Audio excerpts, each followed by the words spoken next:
Hello les amis, je vous retrouve pour une nouvelle vidéo sur le football et la Coupe du Monde 2026 et je vais vous présenter le débrief en statistique du match Suisse contre Canada, un match qui avait lieu ce mercredi 24 juin pour le compte de la troisième et dernière journée dans le groupe B et c'est la Suisse qui a gagné 2-1. Alors dans cette vidéo on va revenir sur les buts de cette rencontre mais surtout sur les statistiques des deux équipes pour comprendre un petit peu le déroulé du match et on terminera par le classement final de ce groupe B avec, on ira voir les prochains adversaires éventuels pour ces deux équipes en cas de qualification. Je vais tout vous dire. Alors donc la Suisse qui gagne 2-1.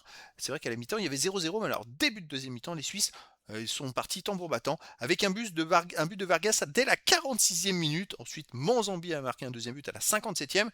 Après, le Canada a beaucoup poussé. Ils ont réussi à réduire le score par David à la 76e minute.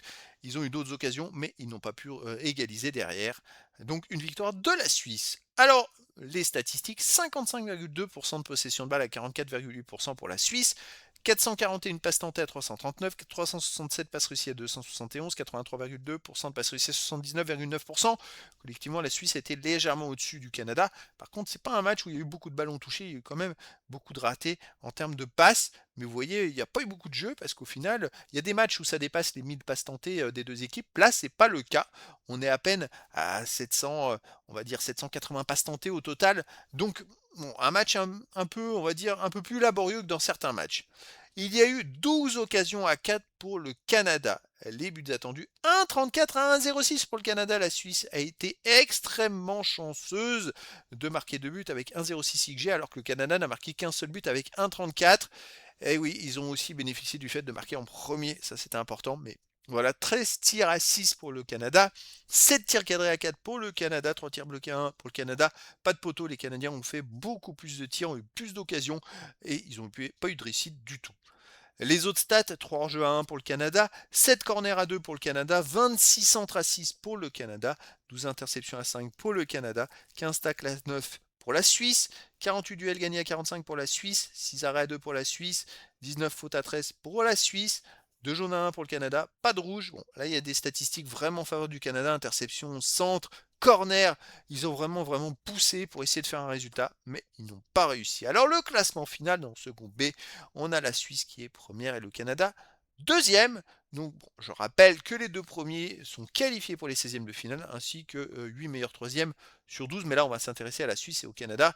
La Suisse avec 7 points, le Canada 4 points.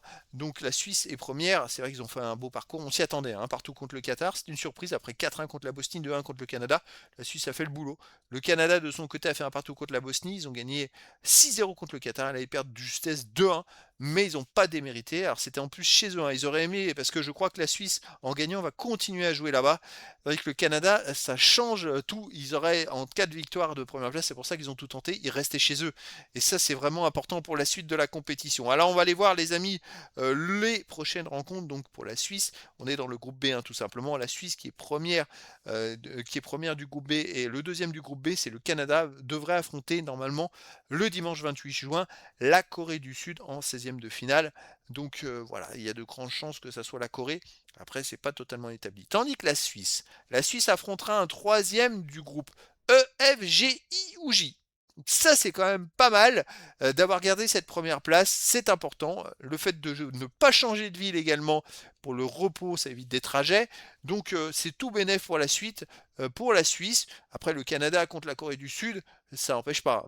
Ça peut être un bon adversaire pour eux. Mais voilà, ça annonce quand même, les amis, de super rencontres à venir. Donc voilà, c'était le débrief en statistique du match Suisse contre Canada, un match qui s'est terminé par la victoire de la Suisse 2-1. Voilà les amis, je vous dis à très bientôt pour une nouvelle vidéo.